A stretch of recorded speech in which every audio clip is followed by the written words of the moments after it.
You did something pretty quickly out of the military. You bought a house recently. So talk about your process of buying the house and what's available to veterans that are purchasing a home.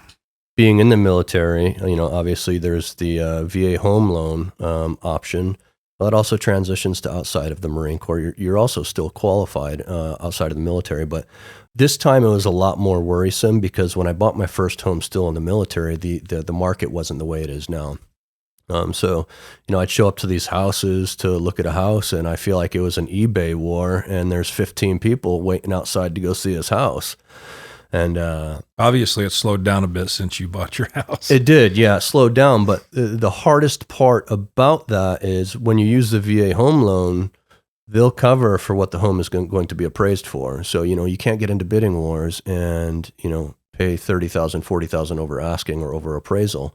So I think just knowing what the VA loan offers and how you can leverage that. I think it's also important to identify as a veteran, depending on what state you're from or depending on federal regulations at that given time. If you're a disabled veteran, you may not have to pay, there might be some of the closing costs or underwriting costs that you may not have to pay. Some states may not require you to pay property tax. There's several things out there, and it's just what veterans fail to do sometimes is look these things up and do the research.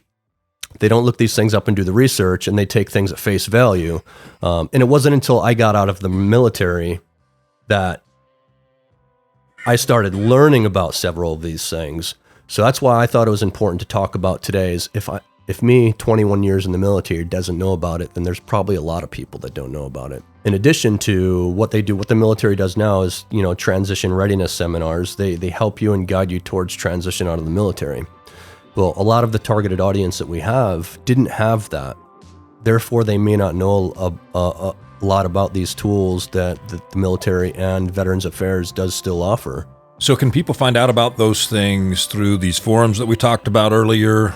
Yeah, I mean, you can look, you can get them through any. You can ask people through the forums, but I mean, let's face it, everyone's an online lawyer. When asked a question, they think they know, 10% of the answer to. So I would advise against that, but veterans.com, the va.gov, there's just several websites out there that can provide answers.